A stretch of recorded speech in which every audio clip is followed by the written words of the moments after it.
So, Lord, I just thank you for the opportunities that you've given to man during this time, that you have brought us into your presence, and that you're leading us and guiding us step by step to bring your kingdom back to this earth. And Lord, I thank you for the assembly and for the works that they have been doing and how they have listened carefully to you, Lord, creator of all of heaven and earth. We've listened and we continue to pursue the things that please you. God, thank you that we win in the end. We win. And that nothing will fall short of the glory of God for those who pursue you in all truth. In Jesus' name, amen. Thank you, Cynthia. Thank you. So, Ron, do you want to go ahead and introduce this? It was your thought about how we should proceed with a follow-up on an afternoon meeting that we had with Mike Nearman. Mike Nearman is the man that opened the door to the state building on January 21st, 2021, I believe it was. State Capitol Uh, building. yeah, yeah. William, Ray, Tanya, and I were there, and Melissa posted a new, to us, video of what Mike had done when he opened the door and what he did after. And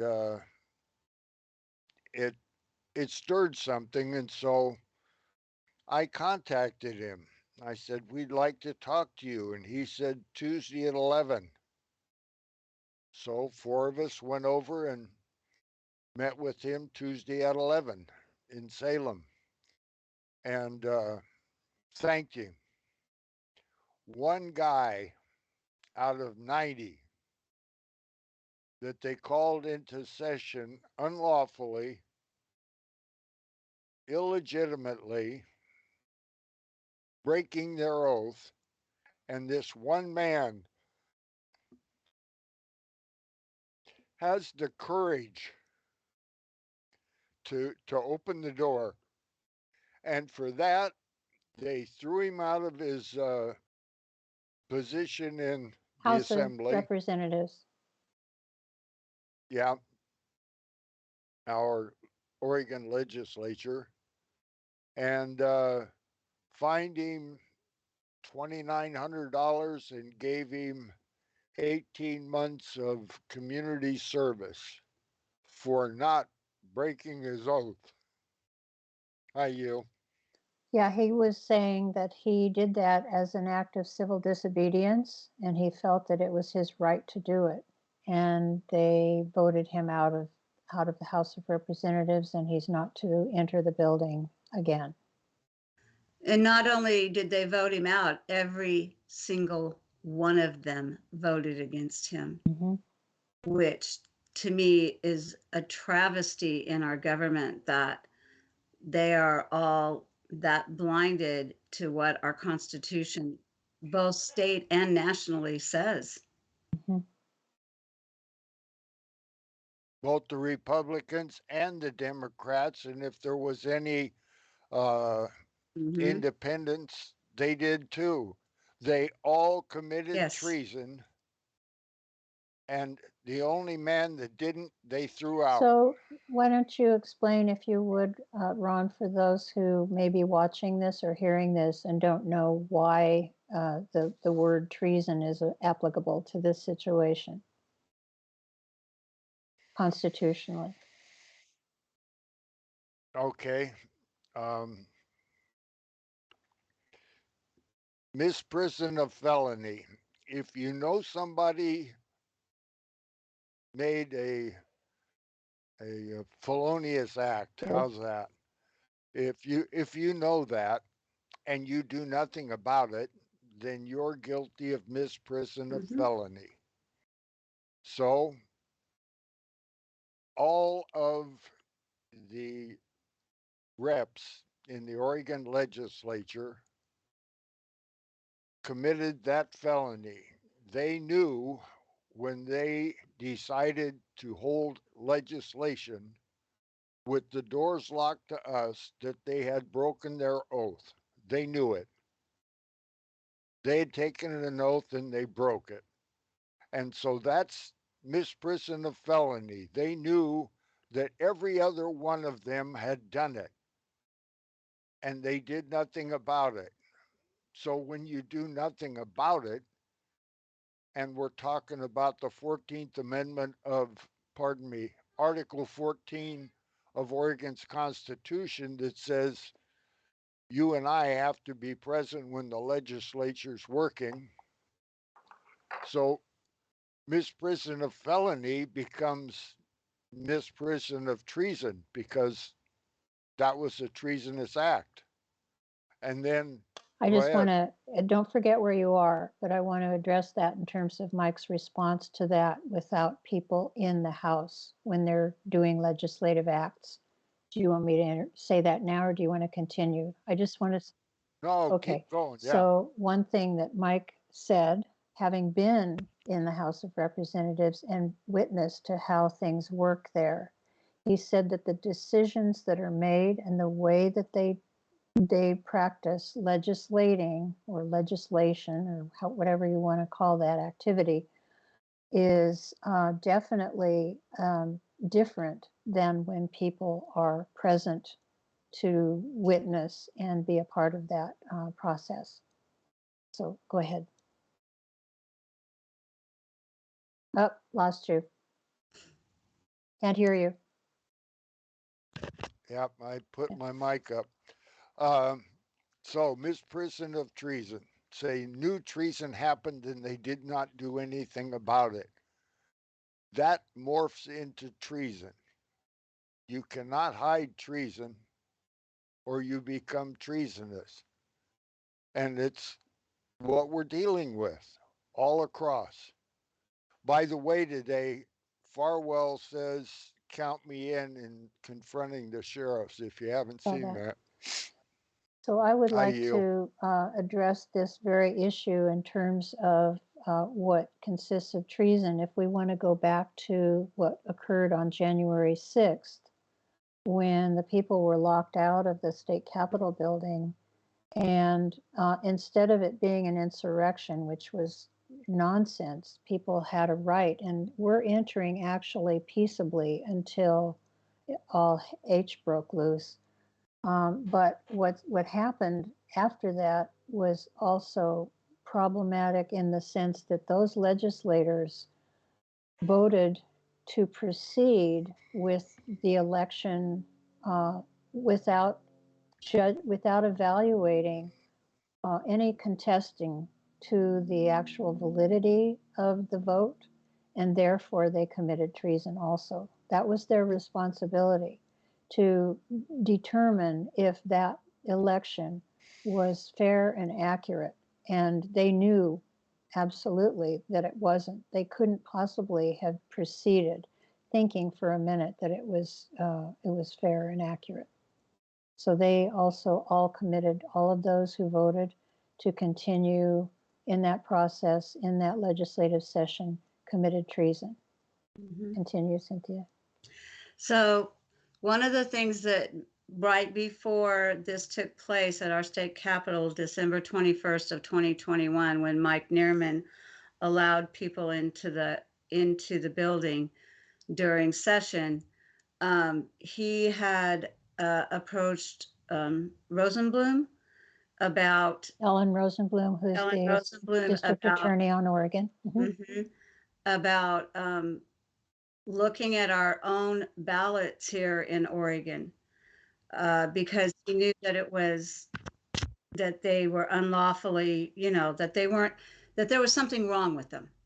And so that I really believe came into play with what happened to him, um, because that man served 16 years for District 23. From 2015 till the end of 2021, he served our state, which meant the people kept reelecting him. So the fact that they all turned on him like rabid dogs, and brought criminal charges against him, um, is astonishing to me, and that there hasn't been like a serious outcry from the people themselves. And I really thought about that after we went and visited him, you guys. I'm thinking, how could this have just slipped through? How could, he did not break the law at all. As a matter of fact, he was upholding the Constitution. Right. And yet they brought criminal charges against him and he paid a penalty. Yes. Laura's hand is up. Are you complete, Cynthia? I am. Okay, thank you. Thank you Thank for you. the story. Thank you for the history. And the biggest thing that I have a question of, are they allowed to do that? Can they just do it? Um, the um, the thing is that nothing was reported. Nothing, I saw nothing in the papers, in on the internet. I have chatter coming from Salem. I have a couple different ways I'm getting information from what's going on in our capital, in Oregon. So nothing, Mhm. nothing came across. They can do it because they did. They can do it because they can do it and get away with it, and no one raises an eyebrow, no one protests, there's no media coverage. In fact, the media covered it quite on the contrary. Go ahead, Ron. I'd like to bring this up. Long before that election, the Oregon Statewide Jural Assembly brought it to the attention of the Republican Party, the Democrat Party, the Libertarian, and the Green Party that Kamala Harris was not a legitimate candidate for president or vice president because she did not meet the constitutional requirements for that job. And we notified them all of that. And we notified all of those uh, political entities and the people running them that if they permitted Kamala and Biden to be on the ballot, that they were guilty of treason. And I believe they are. And it's just something that has not been brought to the grand jury's attention yet. I yield. Well, it'd be interesting to take it back even further to Obama and Big Mike. Mm-hmm. That should never have happened. But of course, it not only slipped through, but there was idolatry involved. Go ahead, William.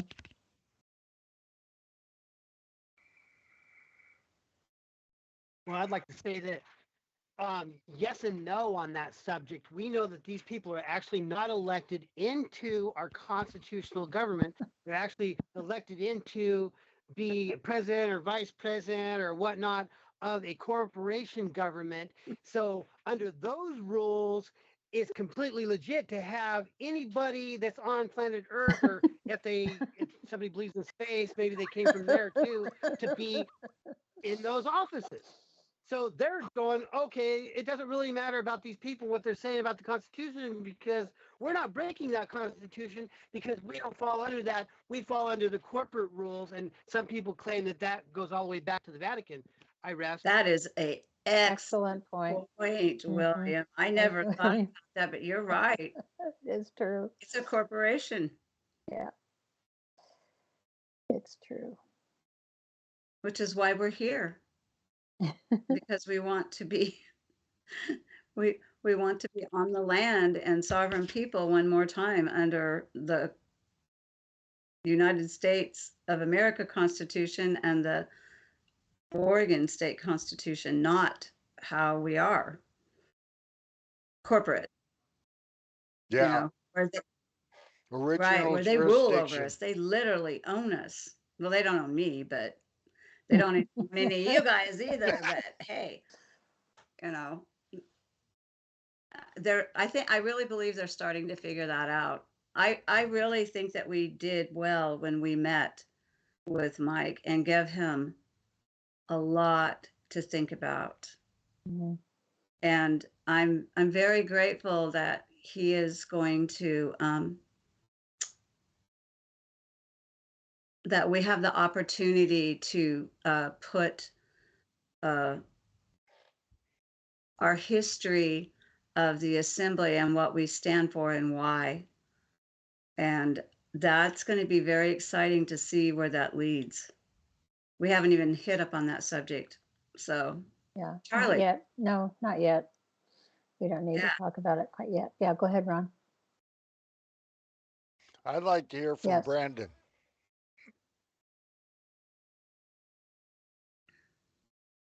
Hello. What, Hi. what, what would you like to hear? Well, you were present My, with Mike my Nearman. perspective? Mhm. Well, Yeah. I can say that Mike, when we met with him, seemed to have a genuine, presence about himself with regards to where he stands, which was nice. That he was upfront and honest about that. However, his view in being part of the provisional government for the length of time that he has, he doesn't stand on truth or is willing to hear truth. He'll listen, but then I feel like he combats what he knows is correct because he is ultimately in fear, like a good majority of the people who take his stance. Yeah. Thank you. Thank you, Brandon. Go ahead, Cynthia. And yet he's going to allow us to begin to print truth, to put it in to the Northwest Observer. And that's the part that really made me realize that one more time that what most of us carry and understand that's part of the actual Oregon Statewide Jural Assembly that's involved. Most people have a very difficult time taking in very much of it at one time. And I believe that the man will learn as it's reported to him and placed inside the newspaper that he edits. Well said. I would hope so. I can't see any other reason why the man would allow us to do it if he didn't believe that there's truth in what we're saying. Really. I know how he responded. I was really happy to see that he didn't back down, you know, and he didn't take offense. That was a good sign to me that he could stand there and go toe to toe. But at the same time, he is going to allow us to print stuff. And I'm telling you, his paper, I know what that paper is. I just didn't understand who the editor was of it. So Laura? Uh-huh. Laura, you can unmute if you want, if you want to. Hearing you all talk about this and him and the history, his history, I have a feeling that he might be looking for a way out of the corporation, and that you guys are offering or a possibility of that. What area of Oregon is he serving? Lynn County. He's not serving any longer. Yeah. Oh, Lynn He County, was voted out. which is the sheriff. She said, no, no way, no way. Yep. Okay. Yeah, I forgot to lower my hand, but I would like to ask a question. Under our de jure, could we not take a vote and vote him into place until a future time? I mean, what's stopping us from doing such an act if he's willing to take the proper oath and to take that spot until a future plan, right? I don't know. What do you guys think of that? Very interesting thought. I think it's I a mean, I was just going to say one more thing that we did provide our Jural packet to him, and he has the opportunity to look that over. We did actually point some things out because I sent it to him and asked him to print it out and bring it to the meeting, which he did. And for him to look at that. And I think that once we can give some more information that dribbles in, because this is the best way to do it, is, you know, for people to take little chunks at a time and provide this series that we had talked about so that we can spoon feed basically people who are involved in the Northwest Observer. It's a great little publication. And it's informative in that, you know, we kind of have an inside scoop in terms of what's coming up in the legislature. And he does a good piece of journalism in that he provides two sides to it. You know, he presents what's going on, and then there's usually an alternative or other perspective that he provides. So I think it's good journalism in that sense. And yet he's actually, it's not whistleblowing, but it's close. It's letting people know what's going on and their thought pieces, you know, like, what do you think about this? And he puts it out, and I often share those because they're worth knowing. It's important information. Yeah, Ron? Did you guys find it strange that he could uphold the 14th and open the door and do all of that, but he still thinks that the government has a right to control whether or not you carry a firearm, and the government has the right to control whether or not you can drive a car or have a driver's license.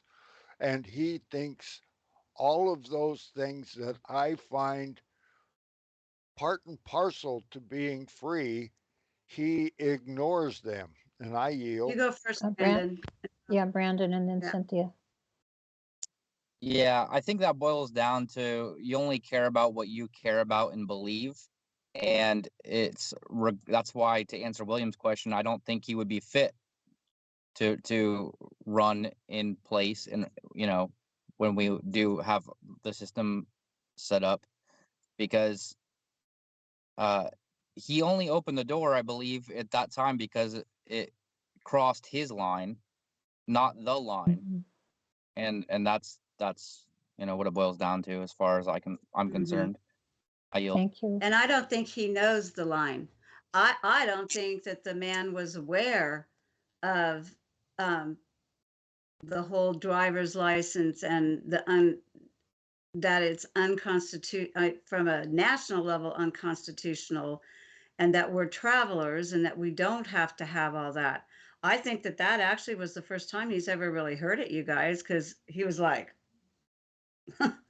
I could be wrong. How did it affect you guys? I watched his body language and stuff, and it was like, what are you talking about? I can say that when Ron and I met the other gentleman for lunch, the attorney, Mm-hmm. I'm not going to say his name, and then when we met with Mike, both cases are examples of inbred, I would say the penultimate de facto mindset, where we're basically brought up to believe that the state and the federal government have a right to provide us with the privileges that they provide us, and that they are going to go ahead and continue to determine or authorize or take away whatever those privileges that they deem necessary or important that serves the common good. I'll just put it that way, in their mind. And so there's so much mindset that is having to, it's kind of like when you have a pan that needs soaking. And you can't get the pan clean until you soak it in the sink in the water with a little soap for a while. Kind of like that. You know, it takes a little bit of eroding into the fixed sediment or hardened sediment or whatever you want to say, to soften it up and be able to kind of eliminate that set stuff, because cognitive dissonance is a real thing. And man, everyone around me, except blessed assembly members and a few other friends, not very many, are so in that mindset. Like, oh yeah, well, you're going to go back to the history of what? 18, what? 17, what? It's like, it's not that ideally. I mean, it is, but it isn't. It's like, change your thinking, think about the possibility that there's all this history that we need to know, and how it's progressed, like color of law. It's kind of like I think of a centipede, that's kind of slow moving, but it has all these legs and it travels, and it's insidious because it just kind of moves in slow. Yep. Yeah. So, it's a real thing. Then most people don't have a clue what we're even talking about. And you've said it 50 million, 1,000, 100 jillion times, Ron, but I didn't have a clue. I did a little bit because of Glenn, but honestly, you guys, I really did not. I was clueless until I began to study it, to study the history and study the law. And it's nothing that we were ever taught in school. We weren't taught. Nope. Laura?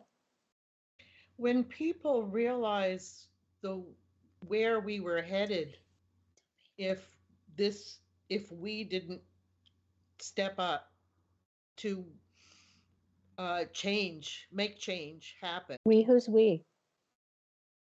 We, Jural, the awakened people, because of studying and researching where we were headed, is going to shock them unbelievably, and that means our ex-congressman too.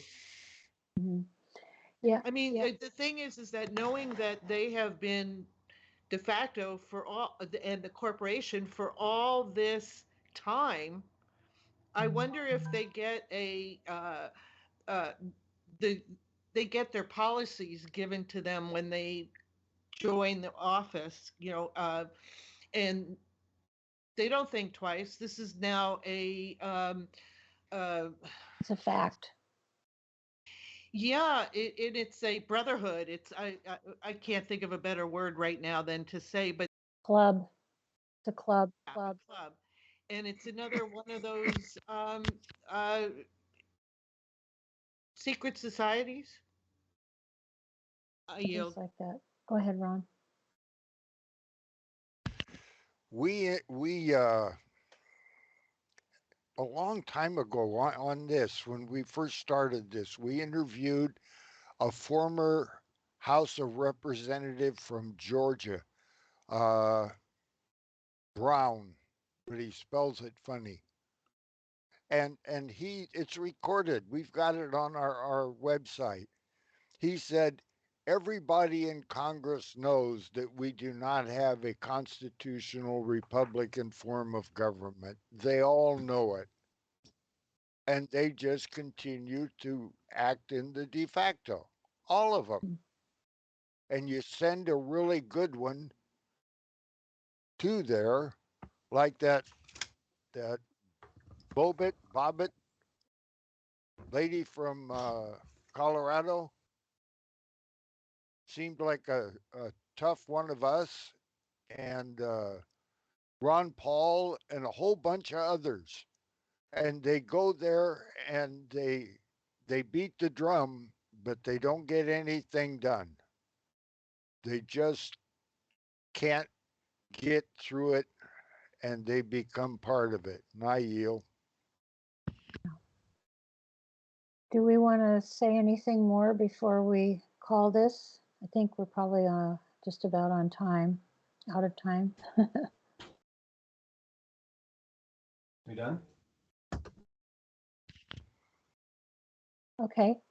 Well, thank you everyone for being here and for your viewpoints and for the conversation. It's always valuable to kind of dissect what's happened, and you know, we're always very grateful to be able to meet with people who will actually have dialogue with us, who are on the other side of the fence.